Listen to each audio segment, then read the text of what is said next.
Hello everyone, welcome you all to my Untitled Learning channel. In today's session, we will be discussing NEET exam questions on evolution. The greatest weakness in Darwin theory was his failure to explain overproduction, struggle for existence, survival for the fittest, variation. Here, greatest weakness of Darwin theory was his failure to explain variation. So, what is the answer? Darwin theory could not explain inheritance of variation from parents to offspring through genes. Darwin explained variations but was not able to tell how variation arises in species. He explained the concept of overproduction. He explained that how every species has the ability to produce large number of animals and there is struggle of existence between members of same species. And with the large number of organisms and limited resources, there is a struggle of existence between members of same species. He explained only that organism survives who is able to compete or adapt to the environment.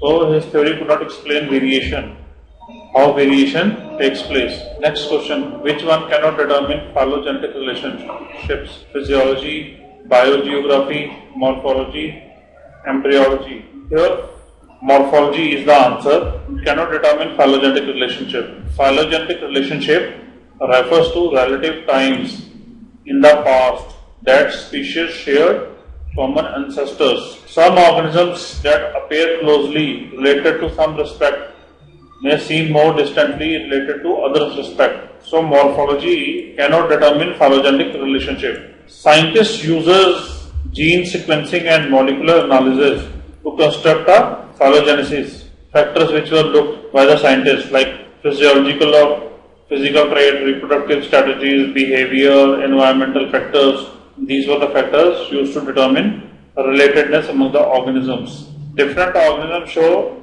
similarities in physiology and biochemistry, thus prove that all organisms have evolved from common ancestors, determining phylogenetic relationship. Morphology can determine phylogenetic relationship. Next question, what would be called if two species occupy overlapping and different geographical area regions respectively? First is allopatric and parapatric species, second is sympatric and allopatric species, third is sympatric and parapatric species, fourth is allopatric and sympatric species. If two species occupy overlapping, then they are sympatric, and two species belonging to different geographical areas or region, then they are allopatric species. Second is the answer. The population of two or more species whose geographical ranges overlap, they are known as sympatric species. For example, Nicaragua crater, like cichlid fish, they include 9 described species and dozens of undescribed species. They have evolved by sympatric speciation. Another is allopatric. Here species having discontinuous distribution due to geographical barrier. They occupy the different geographical area. Here the example of allopatric speciation is the Galapagos finches. There are around 15 different species of finches on Galapagos Island. They have a specialized beak for eating different types of food like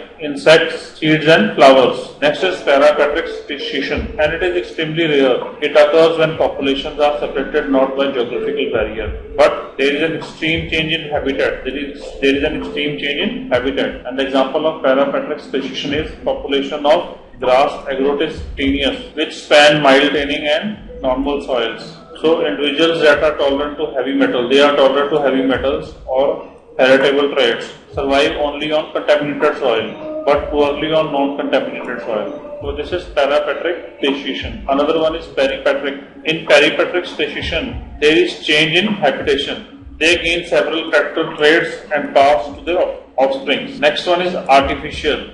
It's a lab experiment and it is a scientific advancement. Humans carry research work on other living organisms like fruit flies and create new species.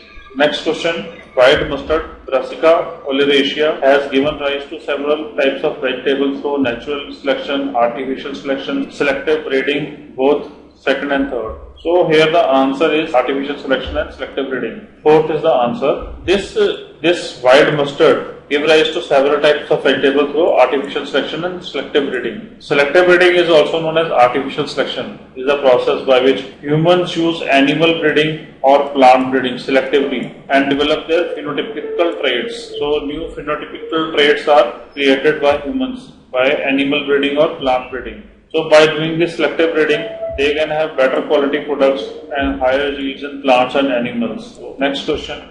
Pasteur succeeded in disapproving the spontaneous generation of the fact that sample of yeast taken by him was that he was ingenious in drawing out the neck of flask so as to provide access to air but not to microorganisms. Of the clear surroundings of his laboratory, none of the above. So here the answer is second one. Louis Pasteur used a flask and its neck was S or swan shaped, and he used nutrient rich broth in the flask. Then he boiled the broth.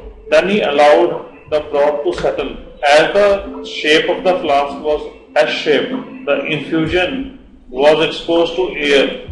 Dust particles and other things in the air never made into the infusion, as they were trapped in the S-shaped neck of the flask. When the broth settled, microorganisms were not present in the broth. Then he took the flask and he saw that the things trapped in the neck got mixed with the broth and microbes began to appear in the infusion and they multiply rapidly. So this was the experiment done. This demonstrated that microorganisms do not appear as a result of spontaneous generation. Instead, they are introduced into the food of dust particles and other things that happen to land on the food.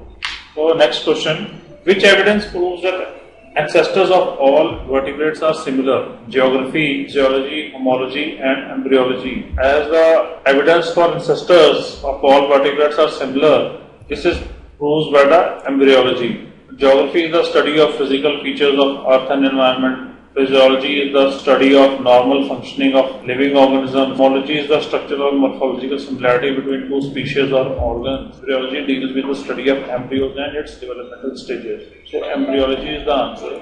Next question. Concept of inheritance of acquired characters was disapproved by experiment of Popperin, Weismann, Fox, Darwin. This was disapproved by experiment of Weismann. Second is the answer. Here the inheritance of acquired characteristics is a hypothesis that physiological changes acquired over the life of organism may be transmitted to offspring. The basic concept of inheritance of acquired characters was finally widely rejected in the 20th century when conducted by Weismann. Weismann conducted an experiment. He removed the tails of 68 white mice and he did it for over 5 generations. So after a generation to next generation, no mice are born without tail or even a shorter tail. So this concept of inheritance of acquired characters was disapproved by Weismann.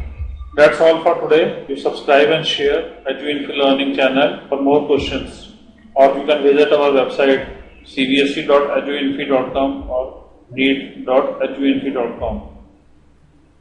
Thanks.